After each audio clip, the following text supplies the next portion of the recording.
Olá, o Bitcoin foi e eu tenho algumas considerações a fazer. Hoje nem ia fazer vídeo porque eu tô dodói. Fiz 2 cirurgias aqui em 5 dias, mas felizmente eu estou bem. Estou só com dor de dente, mas o problema foi tratado, estamos indo bem. Mas eu não posso falar muito. Mas hoje não dá para não falar, não é mesmo? Eu quero fazer uma consideração sobre os 14 mil dólares, que muita gente acha que é o nível de resistência, mas talvez não seja bem assim. E queria comentar com você que eu sou participante de um grupo de WhatsApp, que eu vou até mostrar para você aqui, que é esse grupo aqui, que eu não preciso te dizer o nome, mas onde foi publicado hoje o que pode ter sido a maior transação da história do Bitcoin. Vejam só, quase 88 mil e pedrada, mil Bitcoins. Sabe quanto dá isso? Dá mais de $1 bilhão. E o legal desse processo do Bitcoin é que a gente consegue xeretar essa transação. Eu consigo saber como é que foi exatamente essa transação. E para isso, a gente usa um negócio que chama-se Transaction ID, ou a identidade da transação. Porque sim, cada transação feita no Bitcoin, na rede Bitcoin, ganha uma identidade. E com essa identidade, a gente vai num Explorer, num software que é um software que explora a blockchain, e lá a gente consegue essas informações. Olha só que legal. Eu volto aqui e mostro para vocês que se a gente clicar aqui, a gente vai para o blockchain.com, onde a gente tem todos os detalhes dessa transação. E não se sabe qual é o preço, mas o preço foi o preço provavelmente de hoje, né? Algum dos preços de hoje. E hoje, como se sabe, o mercado subiu bastante, mas aqui ele nos dá o valor da transação, 88.857 bitcoins e mais, deixa eu ver quantos satoshis daqui, 1, 2, 3, 4, 5, 6, 7, 8, isso daqui dá 244 mil, 24, isso tudo aqui de satoshi que eu não preciso dizer para você, não é? Super legal, não é mesmo? Então eu volto aqui e queria contar para você que esse processo, essa publicação aqui foi feita pelo meu amigo Renato Amoedo. O Renato tem uma história, no mínimo, interessante com ele, porque ele fez um comentário num dos vídeos que eu publiquei aqui, e eu li o comentário dele, achei muito perspicaz, muito inteligente, falei, puxa, fiquei até com vontade de conversar com ele. Acabamos nos falando via Instagram e tivemos uma boa conversa. Ele é um cara muito por dentro e ele também tem uma qualidade que é de ser escritor, qualidade rara, né? Ele é escritor que publica os livros. Eu sou escritor que não publica os livros, mas vou chegar lá. Mas, então, o Renato acabou de publicar esse livro aqui, ó, que eu quero recomendar. É o Bitcoin Red Pill, o renascimento moral, material e tecnológico. Renato Amoedo e o Alan Schramm. Então, esse livro você pode encontrar na Amazon. Se você comprar na Amazon, se tiver o Kindle Unlimited, você paga 0, então R$24 para o Kindle, e o livro impresso está chegando por aí. Muito bem. Vamos falar primeiro de Bitcoin hoje, que teve uma alta bastante acentuada, e sobre esse detalhe dos 14 mil dólares, que é esse nível aqui, que foi o topo que o mercado chegou em julho, ou foi junho isso? Não, foi no final de junho, ele tocou 14 mil dólares. Então, eu tenho visto aí gente comentando que espera que a gente tenha resistência a 14 mil. Mas eu queria dizer para vocês que se eu fosse traçar um nível de resistência onde o mercado poderia sentir ordens de venda, porque afinal das contas o que é um nível de resistência? Ora, é um nível onde entram vendedores, não é isso mesmo? Onde os vendedores estão mais presentes. Por quê? Porque esse nível de alguma maneira ficou gravado na cabeça desses participantes do mercado e eles agem à medida que o mercado volta a se aproximar desse nível. É aquele nível onde teve um topo muito acentuado. Por exemplo, o mercado quando chegou nessa região aí, ele caiu mais ou menos 70% a partir dali, né? Contando com o crash que depois aconteceu no Covid. Não é pouca porcaria, não é mesmo? Então esse nível aí de... E agora eu vou entrar na minha hipótese. Esse nível de 13, 14 mil ficou gravado na cabeça dos participantes. Sabe por quê? O cara fala, putz, por que eu não vendi lá nos 13 mil? Ou o cara que resolveu comprar nos 13 mil. Pô, ele publica lá no grupo de WhatsApp dele e fala, pô, eu sou azarado mesmo. Comprei a 13 mil dólares ou 14. O 14 não deu para comprar porque saiu pouco o negócio, né? Comprei a 13 e pouco. Cara, tudo que ele quer na vida é que o mercado volte para os 13 mil e daí, eventualmente, ele promete lá para o santo que ele vai rezar o terço lá ou vai fazer promessa que, olha, se voltar para os 13 mil, ele... Aliás, eu tenho um cara que eu conheço bem que fez exatamente isso. Ele comprou em 2017, quando o mercado estava naquela alta desenfreada, comprou, o mercado subiu um pouco e depois caiu. Depois que o mercado caiu, ele só falava em cair fora do que ele tinha comprado de Bitcoin, no nível que ele tinha comprado, e nunca mais falar de Bitcoin na vida, porque ele sofreu um baque muito grande, o mercado caiu muito grande, bastante a partir do preço que ele tinha comprado. E não deu outra, chegou lá e ele caiu fora. Então, esse cara que eu conheço, que comprou lá em cima e o mercado voltou, é um dos caras que vende quando chegar naquele nível, né? Então, eu estou falando aqui sobre a maneira como eu entendo e explico nos cursos e nas palestras que dou, níveis de suporte e resistência. São níveis que ficam gravados na cabeça dos participantes do mercado e o mercado age à medida que os preços se aproximam novamente desse nível. Se os preços se aproximam por baixo, eles agem vendendo. E se os preços se aproximam por cima, eles agem comprando. Muito bem. Então, voltando aqui a olhar o gráfico, a gente vê que os preços bateram aqui, né? Fizeram vamos dar um zoom nessa área aqui para vocês enxergarem melhor.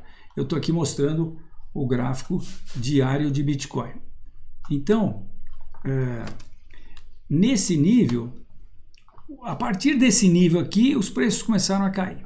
Agora, eu vou dizer para vocês, se eu tivesse que marcar um nível onde eu achasse que o mercado iria entrar com ordens de venda, eu marcaria esse nível aqui, onde terminaram os corpos reais, e traçaria uma reta horizontal, onde eu acho que eventualmente o mercado, se voltasse lá, seria onde ele encontraria resistência.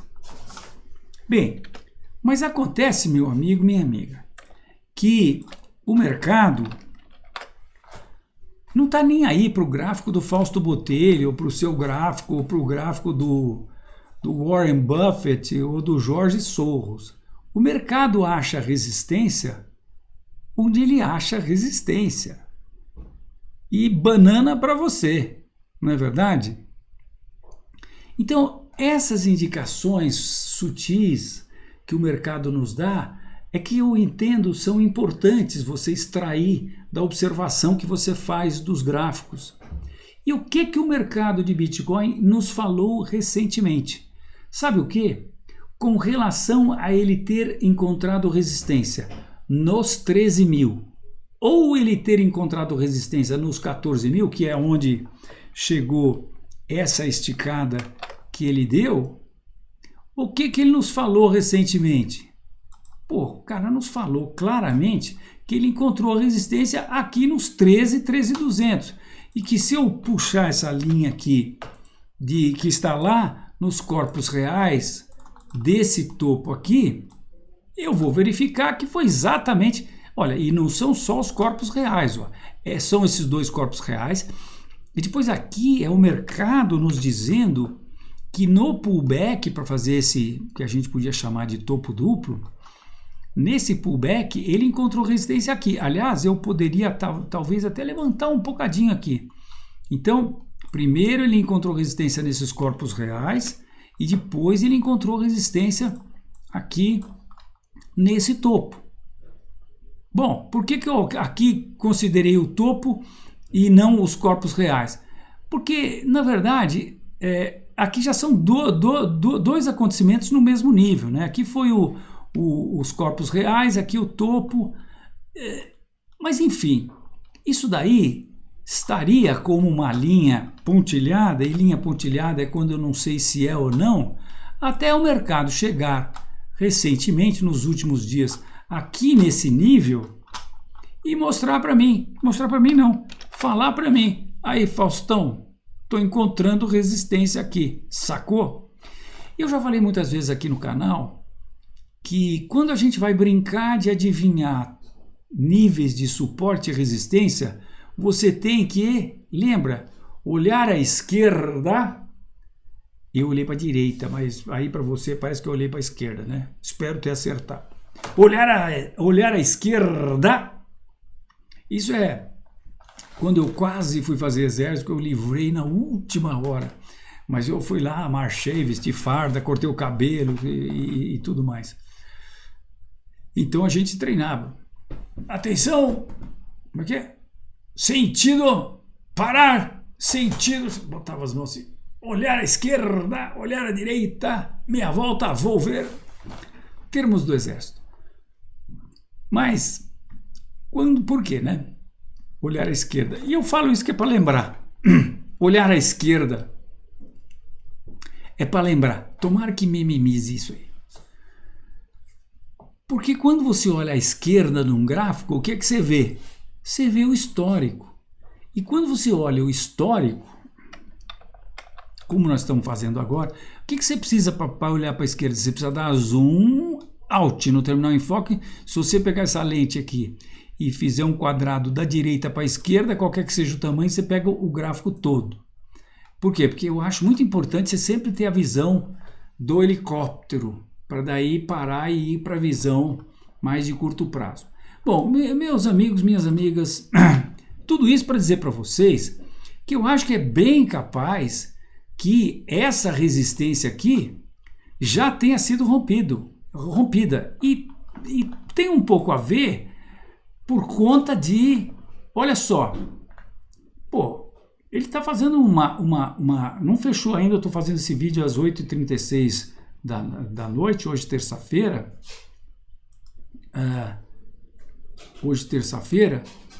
isso aqui está parecido com isso aqui, né?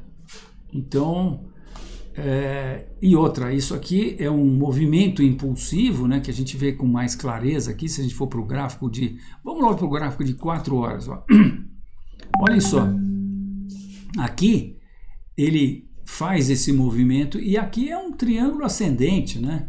Então esse processo aqui está perfeitamente nos conformes, que é de 11.400 até 13.200, vamos voltar para o gráfico diário. Então esse movimento aqui está perfeitamente nos conformes, e se a gente olha de novo esse gráfico, a gente vê que esse movimento começou depois que essa reta de resistência foi rompida e houve um pullback, né?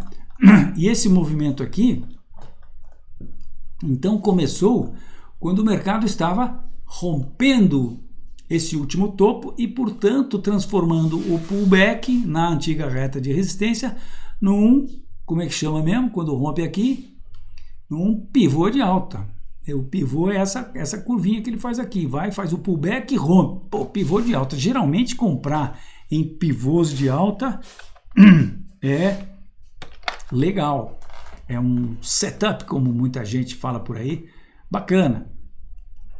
Pivô de alta, quando acontece, a menos que ele preceda um bull trap, logicamente, e a menos de outras várias possibilidades que podem acontecer, mas geralmente ele funciona bem no sentido de ir na direção que esse pivô indica, não é? Então, eu acho que se a gente vê com esses olhos, vejam só aqui, o que nós temos aqui, olha, nós temos isso como uma onda impulsiva. Aí, mas será que o movimento de alta começou aqui? Não, eu acho que o movimento de alta, isso aqui, nós ainda estávamos nesse processo do pivô de alta. Isso é uma acumulação. Eu acho que o movimento começou mesmo aqui. Então, o que nós temos aqui? Uma onda impulsiva, e eu volto agora para o gráfico de 4 horas. Pô, uma onda impulsiva muito bem delimitada, que eu acho que a gente pode dizer que começou daqui e foi até aqui. E, pô, depois nós tivemos uma acumulação, e agora eu acho que é muito simples a gente imaginar que nós vamos ter outra onda impulsiva, e essa outra onda impulsiva chega lá nos $14.800. Então, para você que acompanha o canal aí e que assistiu o último vídeo, eu continuo recomendando que você não encha o saco do seu lucro. E queria também dar os parabéns a você que está comprado, que segurou, que teve momentos difíceis aí no Bitcoin, que conseguiu estar comprado até hoje. É muito legal a gente ter um momento de sucesso como esse, que a gente está vendo que o Bitcoin está com boa possibilidade de estar se desgarrando do processo de acoplamento que estava acontecendo com os mercados mundiais. E por que isso? Eu acho que porque as coisas estão acontecendo, a gente está tendo sinais que não são sutis, quer dizer, não está estourando um traque, né? Uma biriba, está estourando aqueles treme quarteirão, bum! Está gritando aqui nos nossos ouvidos. O seu Michael Saylor compra $425 milhões em Bitcoin. Hoje, uma transação de Bitcoin de $1 bilhão, mais de $1 bilhão. Dá, eu acho que 1 bilhão e 200, faça a conta aí. Pô, quem comprou esse $1 bilhão? Não foi uma baleia? Pô, baleia não tem $1 bilhão. Tá muito mais para uma empresa ou para um fundo multimercado, mas mesmo um fundo multimercado, pô, botar $1 bilhão está mais para uma empresa tipo do Michael Saylor, né? Michael Saylor comprou $425 milhões. Isso aí é mais que o dobro. Talvez esteja mais para um fundo soberano, ou quem sabe um paizinho desse qualquer por aí, né? Esses cheio da grana. Tem aquele lá que, sabe, aquele lá da Ásia, aquele grandão, poderoso, né? Separar $1 bilhãozinho, vamos fazer um hedge aí, contra essa posição de dólar que nós temos. Compra aí $1 bilhão. Quem sabe ele não vai comprar, se for aquele, ele não vai comprar só $1 bilhão, né? Bom, eu estou elucubrando aqui, mas a gente vai vendo sinais de que essa moeda, pô, tá sendo procurada. Em que momento ela está sendo procurada? Pô, no momento que eu vou mostrar agora para vocês o S&P, e nós vamos ver que o S&P, coitadinho, ele tá perigando, né? Temos aí o que pode ser uma bomba atômica mundial, que é a eleição americana. Sabe-se lá o que acontece se a melhor opção que o mercado está achando, que seria o Trump ganhar e levar o Senado também, mas parece que o Senado já se sabe que ele não vai levar, mas essa seria a melhor opção, que o mercado aceitaria como sendo a melhor opção, ou seja, na minha opinião, cairia menos. Mas pode muito bem dar a outra opção, que é o que as pesquisas estão mostrando, que o Biden ganharia e levaria o Senado. Pô, isso muda radicalmente a maior potência do planeta. Muda o controle, muda radical, não é? Uma situação muito menos liberal, não quer dizer que necessariamente seja esquerda radical, mas é uma situação menos, como é que se diz? Pernilongo tá duro aqui, né? Uma situação, bom, enfim, uma situação que o mercado não acharia graça, né? Então nós estamos vendo o Bitcoin ter essa alta de hoje num momento que o S&P caiu, o Bovespa, coitadinho, também caiu, nós vamos falar dele, tá? Mas eu já estou me estendendo mais que eu gostaria aqui, então vamos logo ver esses gráficos. Muito bem, então isso aqui tudo para dizer para vocês, a Bitcoin está dando uma corrigidinha aqui agora, mas vejam aqui o que eu estou no gráfico de 15 minutos, né? Movimento, acumulação, a projeção para o Bitcoin, vamos aqui para o gráfico diário, então eu já falei, né? Seria aqui próximo dos 15 mil dólares, esse próximo movimento provavelmente seria com mais otimismo, com mais confiança, e provavelmente chegaria nos 15 mil dólares, e se chegar nos 15 mil dólares, nós aí estamos chegando próximo no nível histórico mais alto, aí sim, aí próximo dos 20 mil dólares, né? 15 mil dólares está aqui, tem um grande chão ainda, mas rompido essa resistência desse topo aqui, olha, o Bitcoin já vai estar no nível mais alto de quanto tempo? De quase 2 anos, né? Já rompeu as barreiras aí dos últimos 2 anos, já limpou a área. Então, bem, o potencial de alta é muito grande, como eu já falei muitas vezes aqui no canal, se a gente só replicar o último movimento de alta de 2017, que foi esse aqui, a gente está vendo o mercado chegar perto de 100 mil dólares, né? E quando é que vai chegar lá? Todo mundo quer saber. Olha, a análise técnica não se preocupa muito em saber quando, porque os objetivos são tão altos, né? Se ele chegar lá, essa projeção que eu fiz, tá aqui, né? Quase 90 mil dólares. Olha, se ele de hoje chegar lá, nós estamos falando de uma alta de 542%. 542%, numa época que o juro está negativo em muitos países, pô, pode demorar 1 ano, 2 anos, não importa, né? Como pode demorar muito menos também.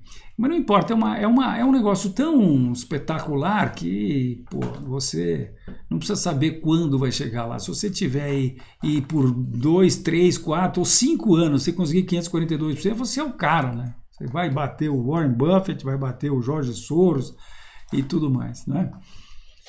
Então é isso. Bom, vamos lá para o gráfico do S&P para mostrar para vocês que o negócio aqui está começando a ficar com uma grande cara de topo duplo aqui. Por quê? Eu falei bastante para vocês que houve um bull trap aqui nesse nível histórico mais alto, que foi, né, o topo pré-Covid. O mercado fez um bull trap e agora o que ele está falando para a gente? Ele está falando que ele falhou em estabelecer um novo topo. Bem, esse bull trap não se confirmou como um processo assim radical de baixa, né? Mas ele solta um alerta, né? A gente fica... Então, veja bem, de novo, indicações sutis que a gente vai tirando dos gráficos, né? O que o mercado está falando para a gente dessa vez? O mercado está falando para a gente, eu vou desligar aqui, senão eu tomo bronca dos usuários aí que dizem que eu preciso desligar o celular. Mas o mercado está falando para a gente que o comprador tá perdendo gás. O cara não consegue mais fazer um topo novo, porra. Ele falha em estabelecer um novo topo. Olha, o Charles Dow já dizia isso lá em 1901, quando ele escreveu os editoriais no Wall Street Journal dele. Falou, olha, a falha no estabelecimento de um novo topo é uma indicação de que essa tendência, no caso de alta, está perdendo a força. Então essa era uma das indicações que ele via como considerações sobre tendência, como eu chamo essas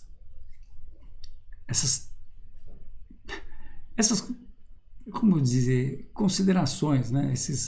Essas interpretações que o Charles Dow fazia dos mercados e publicava nos editoriais. Então é exatamente isso que nós estamos vendo aqui, ó.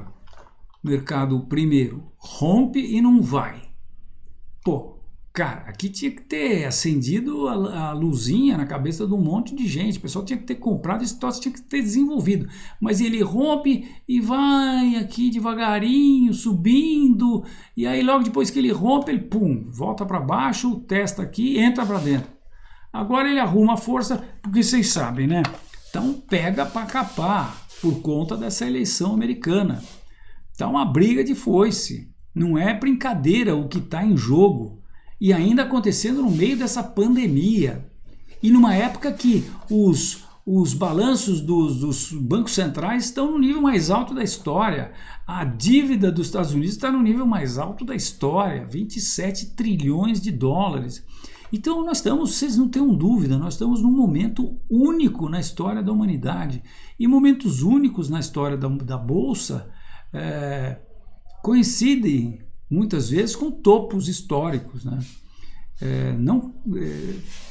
Quer dizer, algo está para acontecer. Quando a gente considera que esse negócio está esticado pra caramba, eu acho que o que pode acontecer está muito mais para ser um topo de longo prazo do que o início de um novo ciclo de alta, né? Será que alguém tem esperança de que inicie-se um novo ciclo de alta? Será que alguém está dizendo, olha, vem cá, compra ação, porque, pô, isso aqui vai subir pra caramba. Eu sei que o mercado só existe porque sempre tem o comprado e o vendido, o que está acreditando na alta e o que está acreditando na baixa, né? Mas muito bem, então, o que aconteceu no S&P? Ele fez o bull trap e agora está para fazer de novo o bull trap, confirmando esse topo inferior ao último topo. E logicamente, quando se acho que vai logo romper esse nível aqui, que também é um nível importante de suporte, olha, vejam só, ele está aqui, opa, apertei errado aqui, ele está aqui nesse nível, fundo em julho, topo em junho, fundo aqui anterior do Covid em janeiro e outro fundo aqui em dezembro de 2019 e janeiro de 2019. Então, um nível importante de suporte. Se ele rompesse, foi exatamente onde ele segurou aqui depois desse bull trap. Se ele romper aqui, ele confirma esse troço todo aqui como não só como um bull trap, mas como um topo. E aí, cara, bom, aí já vai ter acontecido a eleição, nós vamos saber quem ganhou a eleição, se é que vamos logo saber, né? Porque tem chance de dar um surucucu de argola lá também, por conta das declarações aí do Trump. Mas enfim, se isso acontecer, nós já vamos saber quem ganhou essa longa batalha que está sendo travada aqui pelos mercados, que eu diria que vem desde o início de 2018, né? Andando lateralmente aqui durante quase 2 anos, aí no final de 2019 escapulindo e depois tomando essa patada do urso aí por conta do Covid e voltando e conseguindo ir acima do subprime e agora entrando num processo de acumulação aqui que eu acho que tem grande chance de resultar num topo duplo e o início de uma grande tendência de baixa, de um bear market. O Bovespa, por outro lado, bom, eu começo mostrando para vocês o dólar, né? Infelizmente, eu estou com peninha do nosso país, estou com peninha dos brasileiros, porque a nossa moeda, estou com peninha do real, porque tecnicamente essas análises técnicas que eu tenho feito aqui no canal estão se confirmando.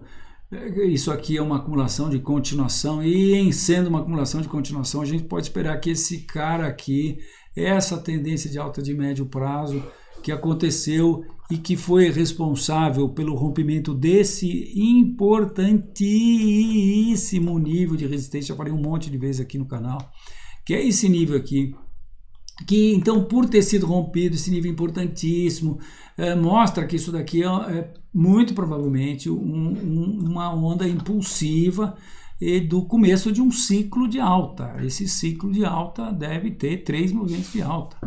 E ele fez o primeiro movimento de alta, o segundo tem chance de ser igual ao primeiro. Tem chance, portanto, de levar os preços aqui para 7,20. E um terceiro movimento de alta teria a chance de levar os preços para o que a gente faz? A gente pega esse movimento maior aqui de longo prazo, que durou de 2011 até 2015, e projeta ele para cima a partir do início desse novo ciclo de alta aqui, que aí eu estou conservadoramente projetando a partir daqui, poderia eventualmente projetar a partir daqui, mas não, chega de desgraça pouca, muita não queremos, só pouca, né? E aí isso pode fazer os preços chegarem a mais acima de R$8 por dólar, né? Então, isso aqui está endossando qualquer análise técnica baixista, né? Porque isso aqui é uma acumulação que parece que foi rompida hoje. Não rompeu ainda o topo aqui, mas os corpos reais já os deixou todos para trás, né? Isso aqui a gente pode considerar como um triângulo, um retângulo, acumulação de continuação depois de um movimento impulsivo aqui, né? Então isso aqui começa com outro, vamos projetar aqui o objetivo mais próximo aqui, que seria um objetivo, o americano chama de objetivo swing, desse cara para cima. Opa, adivinha onde dá? Olha, exatamente lá no último topo, está projetando aqui 5,96, quem sabe ele estica um pouquinho, vai no 6 de novo, né? Então qualquer análise que eu fizer do Bovespa para baixo agora já está endossada pelo dólar, mas vamos ver aí como é que está o Bovespa. Eu vou aproveitar e passar aqui pelo Dow Jones, indexado pelo CPI, o outro gráfico que eu mostrei também era indexado pelo CPI, hoje no curto prazo não faz tanta diferença, né? Mas olha, tá com mais cara ainda de ter feito, de estar caminhando para um topo duplo, né? A gente vê aqui, olha, fez esse primeiro topo aqui, depois, opa, fez outro topo aqui em cima, opa, fez outro topo aqui em cima.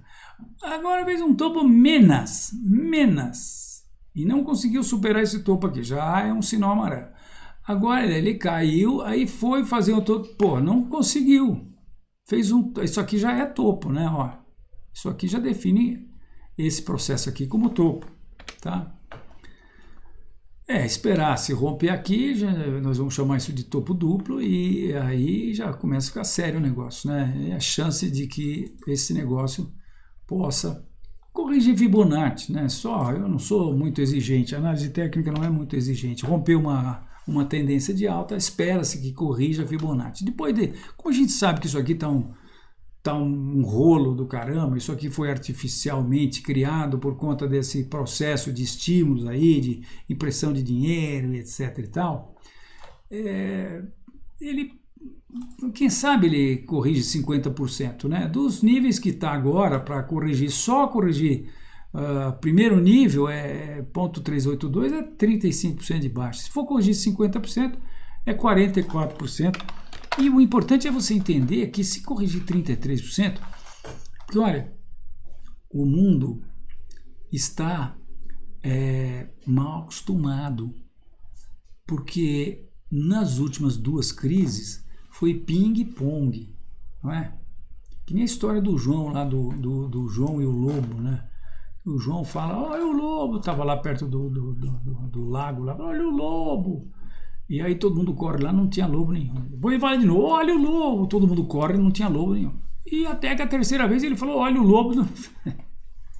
Ele não precisa dizer o que aconteceu, né?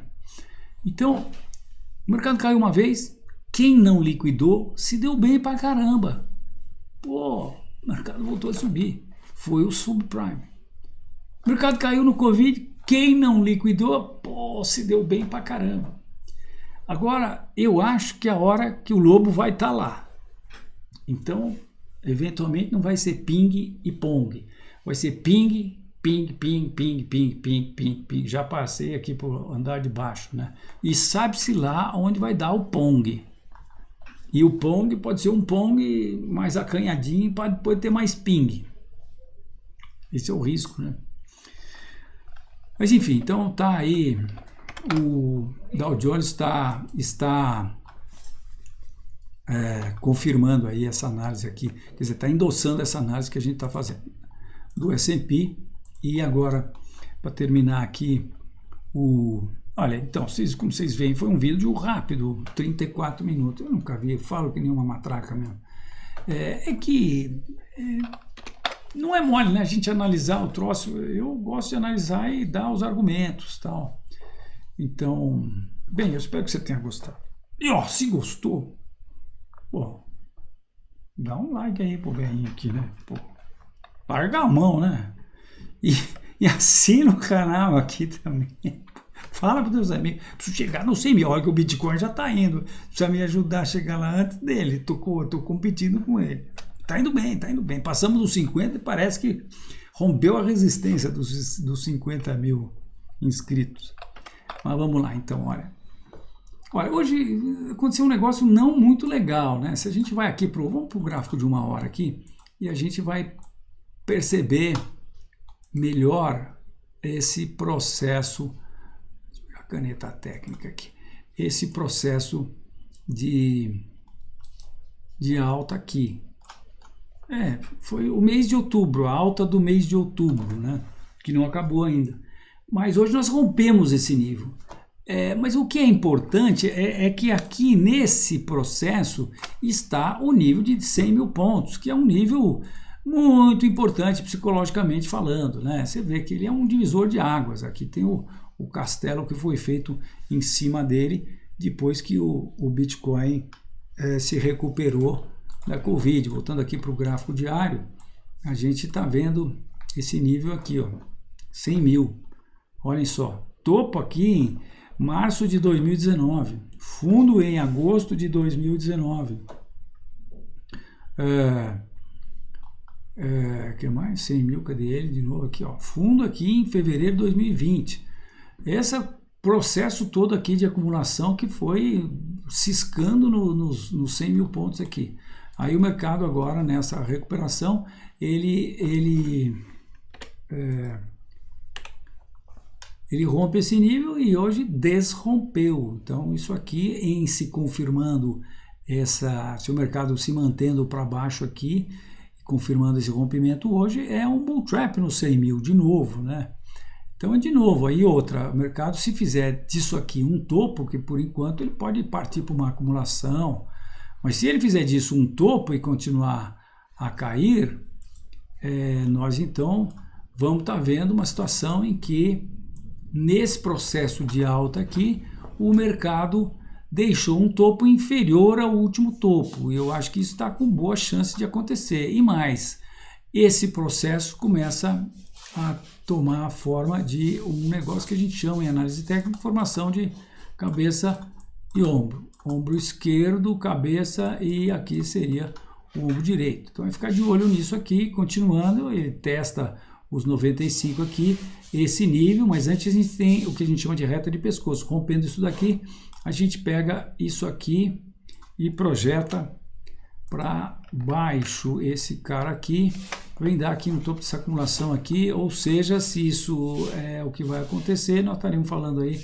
possibilidade do mercado cair aí uns 19%, talvez 20%. Vai acontecer provavelmente, como nós sabemos, se o S&P cair, não é mesmo? Então é isso aí, meu amigo, minha amiga, muito obrigado por assistir o vídeo até aqui, gratidão e te vejo na próxima, tchau.